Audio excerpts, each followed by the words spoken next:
Hello, everyone, and welcome to the second episode of the Someone You Love podcast with Joseph Antonio.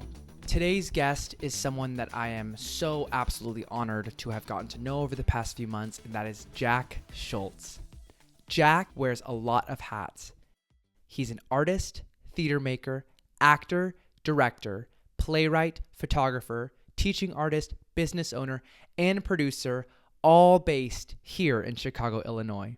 Jack is the owner and artistic director of Green Shirt Studio, a Meisner-focused acting school that is all about making great performing arts training accessible to everyone.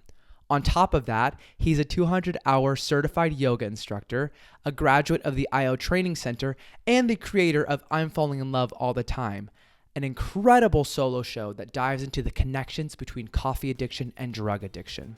I am so blessed and honored to have Jack on the podcast today. And without further ado, let's jump right in. We are, if you don't know, audience, whoever's listening, we're sitting on Zafu's. Yes. Which is, correct me if I'm wrong, is like a yoga type moment. Like people use it for yoga. It's a meditation cushion. Meditation. Okay. And meditation is with yoga, right? I would say yoga is a moving meditation, and you can, certainly meditate before or after, during. Interesting. Yeah. Can you describe to me what a 200 level RYT yoga instructor is? What does that mean? You sound like a superhero. I am not, but it's a level of training that you can get. Okay. As a yoga instructor, where you spend 200 hours learning how to teach yoga. And that's your base level, honestly, certification for someone who wants to be a yoga teacher. Interesting. And from there, you can get like a 500-hour certification. You get like specific types of certifications in different styles of yoga. But that was something that I got to do in college and was extremely fun, and something that I got to then teach, and that was like the first thing I ever taught. Yeah. At Green Shirt Studio. Yes. Was yoga. Wow, that's interesting. I didn't know that. Yeah. I've read your first blog post on Green Shirt Studio is 5 reasons actors should do yoga or something along those lines. Sure. Which was I think as a dancer, I know the like positive effects of like movement in acting, but can you talk a little bit more about how yoga has like helped you as an artist, maybe not as only as an actor, but also as the many other things that you are? Yeah, of course. I mean, to go back to my relationship with yoga when it started, I took yoga classes after I graduated high school to prepare for my first year at the theater school at DePaul, because I knew that yoga was a big part of the acting curriculum, and I'm a perfectionist like you, Joey, and I wanted to be like ready to do it. Sure. So I started taking yoga classes in my hometown, and I loved the yoga that I got to do at DePaul. It made me feel like present and less in my head about whatever I was doing. Sure. But then I got cut from DePaul. That was something that happened in 2012, and it was a huge blow to my confidence, my identity, my self-worth, because like my whole life I had wanted to be an actor, and like thought like, well, then I must go to study acting at the theater school at DePaul. And while I felt like maybe acting wasn't for me anymore based off the ruling that I got from my professors, yoga still felt like something that could be mine. Like that was something that no one could take away from me. Something I could just go take a class. You know, I didn't have to audition. I didn't have to. There was no barrier of entry. Yeah. So I kept doing yoga even like through all of it, and like got like super into it. And that's why I got certified to teach. And it gave me a lot more confidence just to be able to move. Sure. And once I started getting back into acting after that, after getting cut, I realized that like yoga was a way that I could like notice my body and breath in a way that was extremely beneficial for my work as an actor. Sure.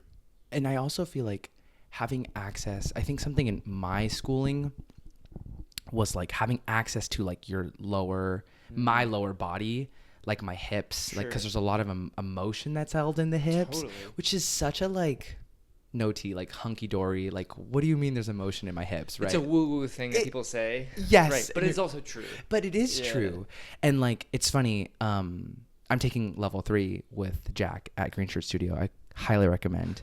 Something I do outside is like really focus on like warming my hips up, because I know that I store a lot of like energy there. And I guess again, like it comes back to like, well, how does my teacher look at me and be like, you're storing a lot of emotion in your hips? It's like, what is that? What does that mean? But I think yoga has like this, again, like this attention to like the body, and it is really valuable when you're in work to like have a note, like to notice even before work. Honestly, that's where the most of it comes in, because I'm not thinking about when I'm coming into the room. I'm not thinking like, are my hips free? But it's like beforehand, it's like, I know I need to make sure my hips are loose so that when I walk in, I don't have to worry about that. Totally. You know? I'm curious to know a little bit about the agency theater. Oh yeah.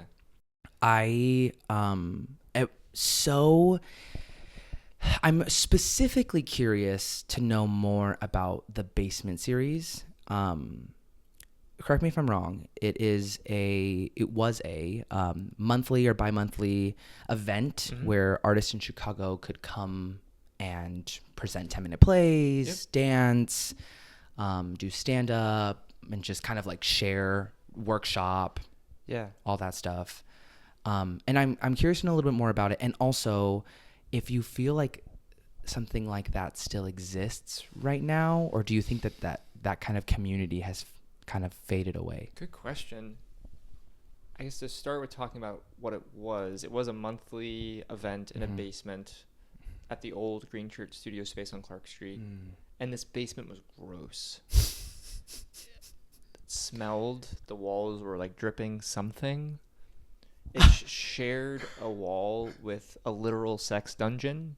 So yes, this is true. So you could sometimes hear sounds happening. That's crazy. During shows. That's crazy. Yeah. Which, that was kind of a fun part. Right. Of course.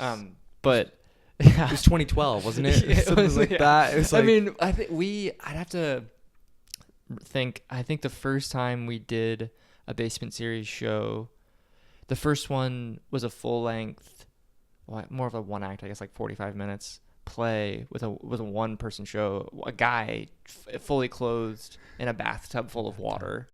This guy Cody Lucas wrote a play called Sweet Chariot. There's him in a bathtub full of water for 45 minutes, and it was really fun to be able to be a part of something that had never happened before, that would never happen again in this iteration. It felt like very much like live theater. It's happening in this basement.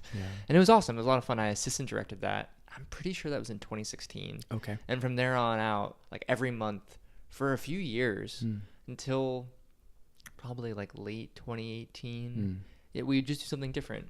And every month getting a new group of people together to do different format.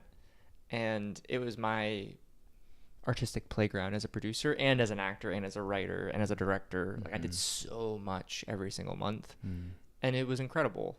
It definitely helped make me into the artist that I am today, and just also showed me the power of community, like sincerely how people can make such an impact on each other when they are willing to put their hats in the same ring. I don't know if that's a thing that people say, hats in the ring. Yeah. Put their powers together to make something come to fruition. Sure. And whether it's happening today, I'm in my green shirt bubble so much that I don't really know. I mean, I sometimes see events happening. I mean, the thing that was so cool about the Basement series is that it was a one-night event, but that people put a lot of energy into. So there was this like high quality, high stakes element of this very low quality in a certain way. It was in a basement, you know? So I'm not aware of anything happening on the same regularity now in Chicago, but there could be that I just like don't know about. Do you think, so you talked a little bit about like how it's helped you, like kind of shaped you. Yeah, for sure. think there's a lot of aspects of specifically the Basement series, but also other events that are very similar, where it's kind of low budget, but like all of these people kind of meeting together to make the thing happen. Yeah. Do you think there's value? I mean, like, do you think there's value in a new young artist's career to like search and journey for things that are maybe not as like well budgeted, like the Goodman or Steppenwolf, like to look for things that are in a basement, or right by a sex dungeon, like, absolutely. I mean, to be able to craft your voice as an artist, going to auditions at equity houses obviously is something a professional actor may want to do and want to get their like foot in the door and make a living wage as an actor in the theater. But if you're auditioning for the Christmas Carol, is the first thing that comes to mind. Sure. Just because I do it every year at the Goodman. Like, are you really honing your voice? Like, specifically trying to understand what you want to say as an artist? Probably not. No shade on the Christmas Carol, but like, just something that I've been really lucky to have a lot of space to do and to be able to figure out like, what do I want to say? How do I want to say it? Who do I want to say it with? Like, what's the purpose? Why? Yeah. And the Basement was a space that I got to really like get to do that in. Yeah. That's really cool. That's really, really. I know you were in the Christmas Carol, Joey. So I was. I'm not. So I don't. No, you shade. That's it. Please don't kick me off your podcast. And we're done. I'm closing it. No, yeah. No, I mean, those things, of course, have value. I mean, those are some of my favorite things were the wildest, wackiest. Right. Like, I was an elf in Elf the Musical. We were not changing anybody's lives in Elf the Musical. Yet, like, I still look back so fondly at PCPA. PCPs, yeah, cool. Yeah, and so that was, those things are valuable. I loved Christmas Carol as well. Totally. But I agree with you. I think it's about, because the thing is like when you walk into those rooms, especially the big equity houses, they're looking for people who have an artistic voice. Because, I mean, A Christmas Carol can be cast so many ways. Totally. Because it's a show that, I mean, it's like it's in the public domain, right? So like anybody can write an adaptation, right? Is that right? Yeah, and change it up, cut characters, add characters, and so in shows like that specifically, like when you're looking to cast that thing, you're like, who is this person and why are they the Fred, as opposed to like somebody else? Yeah, exactly. And like that artistic voice is so important to know. And not to be confused with to like an artistic voice that you think that they want you to have. 100%. Right? And so I think that's what you're talking about. Which is the trap. Yes, exactly. It's the trap. Finding spaces where you don't need to please anybody else. Yeah. That you don't need to prove yourself. That you can just do the things you want to do to develop your aesthetic and your voice and your need to be there. Like, I want to watch an actor come in the room and be like, they have to do this because they need to say X, Y, or Z. Sure. Not like, oh, this person has had some training and they look pretty and like fantastic. Yeah. They have the princess voice. I right. see like, little princess, like, oh, she's practiced. Yeah. Yeah, I hear that. As a director, as like a producer, I want to work with people that like know who they are as an artist. Sure. And you gotta find spaces like a basement, I think, or it's just super helpful. Yeah. To be able to like be in those spaces. Get a basement, y'all. Get a basement. Get a basement. I want to know more about I'm Falling in Love with You All the Time, which is a solo show that you created based on, or I guess that was born from the loss of your brother, Andrew. Yeah.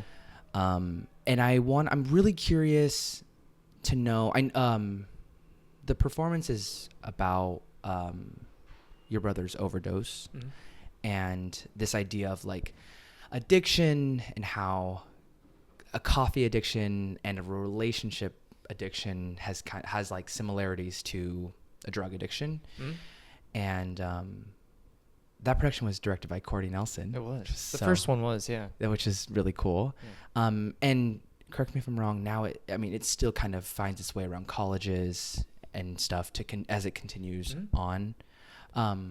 Is that right?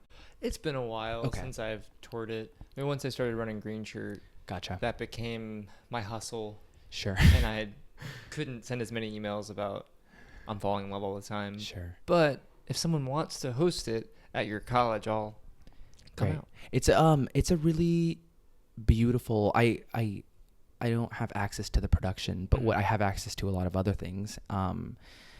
And I'm curious. I want to know more about artistically what it was like for you to create a solo performance, because that's really a daunting task, in my opinion. Sure. To like, especially because it's sort of autobiographical, where it's like it's about you and it's about your life. Is that correct? Is it autobiographical? It is. Okay, great. So, like, I want to know more about like that sort of artistic process of getting through. For sure. Well, so the first time I did it was in the basement. It was 2 nights. That was terrifying. For sure, because I felt like I had this big secret around like my brother and his life and how he died, and I needed to tell everyone to like get it off my chest, to feel like I was integrating it into my life rather than burying it. So it was really scary the first couple times, and it definitely felt like a therapeutic thing for me to do for myself. I think I still was able to create some kind of enjoyable experience for the audience. At least I hope I was. But the more and more I did it, because then I got to do a run in Chicago the next year of like 10 shows that Cordy directed. And then from there, I did take it on the road and performed at a number of places over a couple of years. And every time I did it, it just started to feel more and more like a show. Even though it is autobiographical, it is a very serious topic. And one that has had a great impact on my life. It's a play also that I really enjoy performing, because I love to perform and I love to act. So now when I get to do it, I like to do it at least once a year, because it is a part of me. And now that I'm going to have a space, I have Green Shirt, so I can just put it up myself. So I've done that the last couple of years. I'll do it again this year. Just because I love to, right? That's awesome. And every time I lead up to it, a couple of days before, I'll just think about all the words. I mean, the words are just so like baked into my body now that I just don't really even have to think about it very much, which is very, it's convenient, because it is like an hour long of me just like talking. And it's the most fun, most fulfilling thing I've been able to do as an artist. I really hope I get to do something else that meets that. I kind of had this fear of like, I wonder, like, yes, like I had this one thing, because I got to do a lot of cool stuff with it. Like I got to go places with it, and I still people sometimes will like, I'll post about it, about like, I'm doing it again, and someone will comment like, I saw this like 8 years ago, and it still hits. Sometimes I still think about it. I'm like, holy shit, that's so cool. That like means so much that someone on my Facebook will comment that. And I hope one day I get to do something else that I feel like has a similar level of impact on people and on me as an artist. Why do you think it has that impact on people?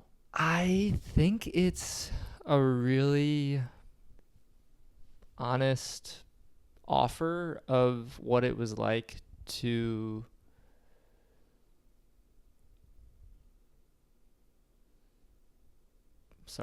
mine's lagging. It was a really honest offer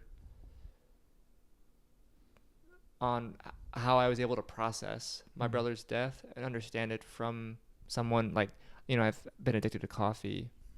I feel like I've been addicted to relationships. How can I understand someone's addiction to heroin and somebody that I like love deeply? And people resonate with that. People resonated with my like, grappling with that big question.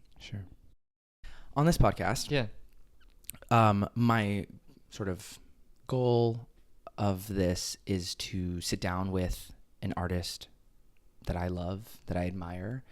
And it's a lot about love, because I think it's about me, my love for you and the work that you do, and also the love that you have for other people in your life. Sure.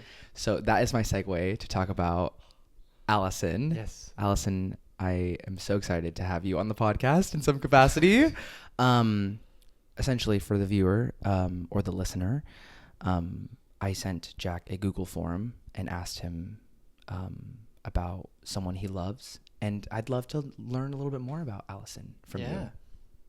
Yeah, we met in 2017, towards the end of the year, on Tinder. Thanks. Shout out Tinder. Tinder. I super liked her because she had a photo of herself doing a crow pose.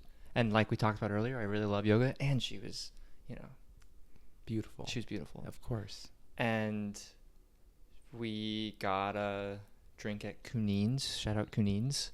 In Rogers Park. Great dive bar. Still around. And it was a 3-hour 2 PBR conversation. And I left feeling like, wow, she could be one of my best friends. Yeah. And I texted one of my best friends from high school, Holly, and shout out Holly. And I said, like, I met someone that reminded me of you. Oh. And she responded, marry her. Oh. I know. And then I did. Wow. I know. That It's night. really fun. Yeah. That's really beautiful. Yeah.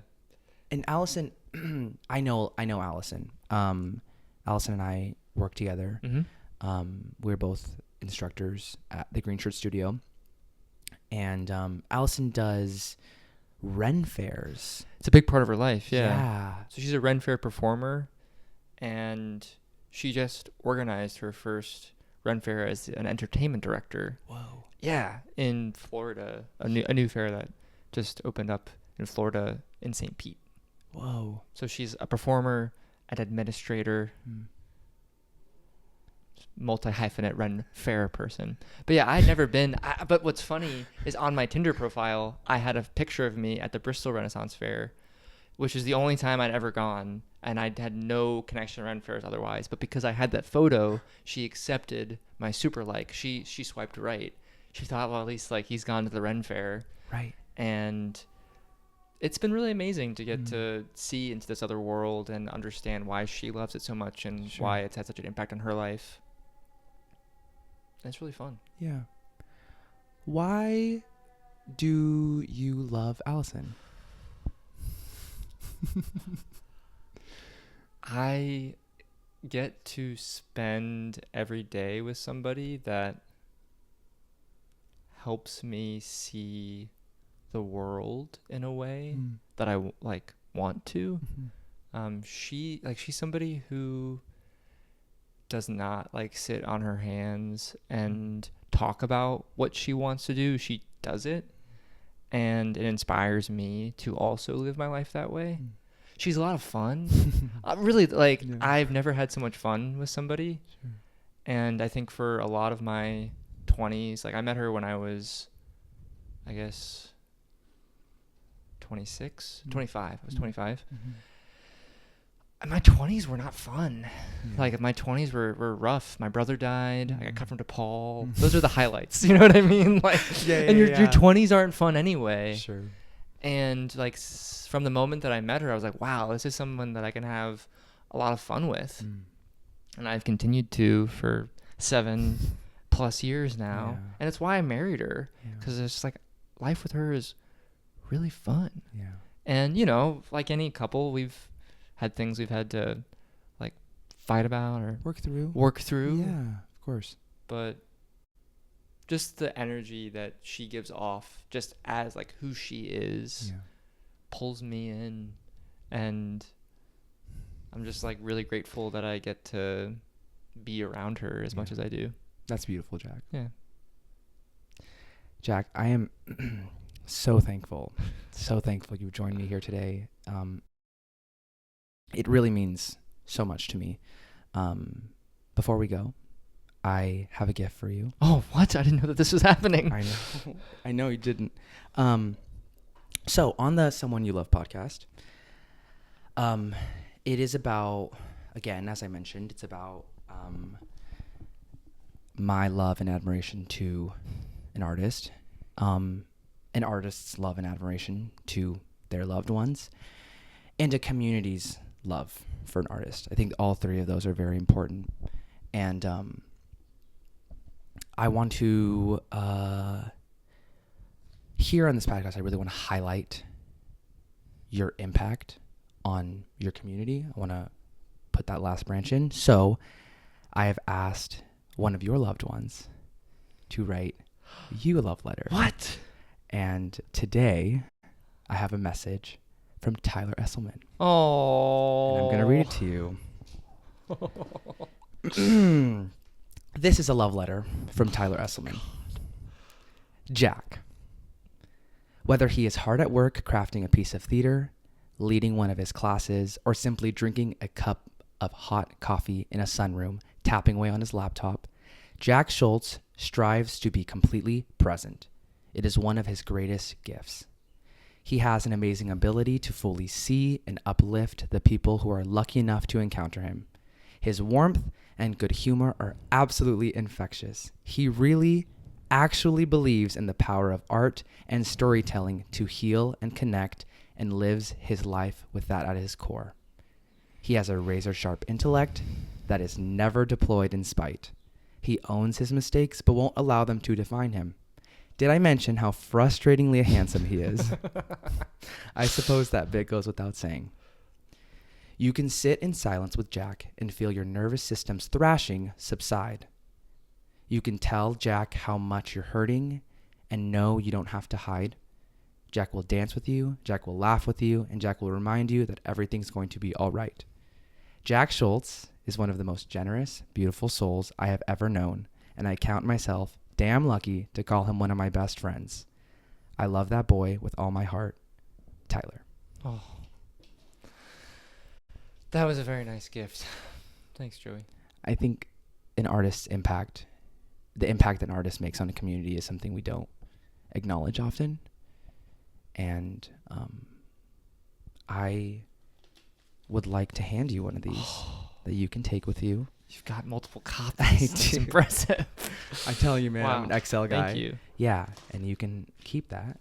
Thanks. Of course. I am seriously so honored you've joined me here today. I look forward to continuing to work with you. I look forward to this summer and beyond. I look forward to just getting to know you more, and also to kind of get to see more Jack as an actor. I think that's so exciting, and can't wait to see that to happen. Yeah. And it's just a blessing to know you. Same here, Joey. Yeah. Thank you so much for listening to Someone You Love. If you enjoyed the episode, please consider leaving a review, sharing it with a friend, or following the show for more conversations like this. Until next time, take care, and don't forget to tell someone you love them.